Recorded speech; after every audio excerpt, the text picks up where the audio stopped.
Maisha ya shambani, hadithi zetu. Mimi ni Uncle Tununu. Leo wananchi wa Matadi katika maisha yetu ya hapa shambani wamejaa katika uwanja wa Matadi kama ambavyo unaona. Wengi wapo katika foleni wakiwa wanasubiri, wakiwa wanaenda kujiandikisha katika vitambulisho vya NIDA.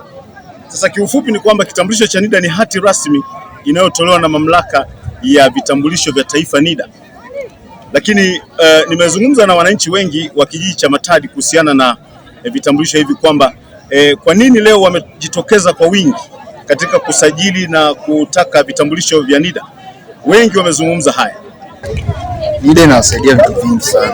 Unaweza ukawa unahitaji kadi ya benki, lazima uwe na NIDA. Ukienda ofisini nyingi sasa hivi zinahitaji NIDA. Kwa hiyo inarahisisha maisha kwa kupata kazi, kadi za benki na hata biashara pia, sababu unaweza ukataka labda kufungua na biashara, unataka ile ya biashara ile wanaita nini, leseni ya biashara, lazima na NIDA. Vitu vingi sana inasaidia.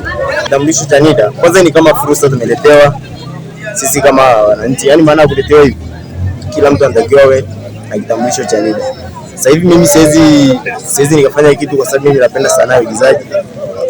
Nilikuwa nataka nifanye sanaa ya uigizaji, lakini kila kitu nikienda naambiwa kwanza mpaka uwe na kitambulisho cha NIDA, huwezi saini kutoka kwenye kikundi fulani bila kitambulisho cha NIDA.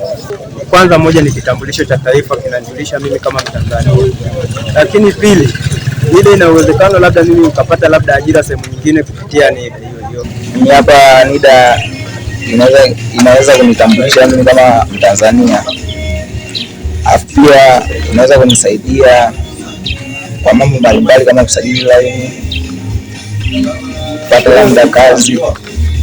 Licha ya juhudi za serikali za kuhamasisha wananchi wajitokeze katika kujisajili na kupata vitambulisho vya NIDA, lakini kumekuwa na changamoto kubwa katika kupata hivi vitambulisho. Lakini kubwa ambalo linaelezwa na wananchi wengi ni kwamba ni mchakato mrefu. Kumekuwa na mchakato mrefu sana wa upatikanaji wa vitambulisho vya NIDA, lakini pia na uchapishaji.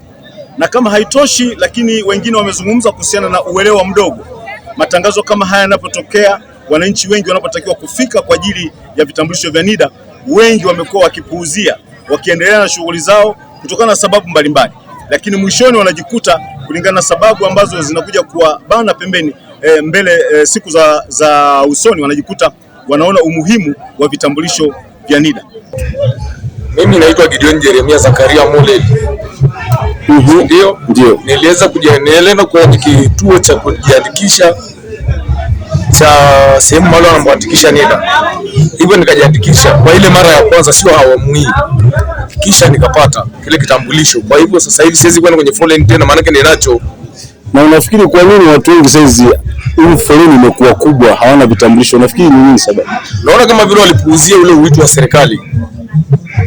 Lakini kikubwa zaidi ni kwamba kitambulisho cha NIDA ni kitambulisho muhimu katika shughuli za kila siku za Mtanzania, katika huduma mbalimbali za kijamii ambazo wengi wamezitaja na ndivyo zilivyo.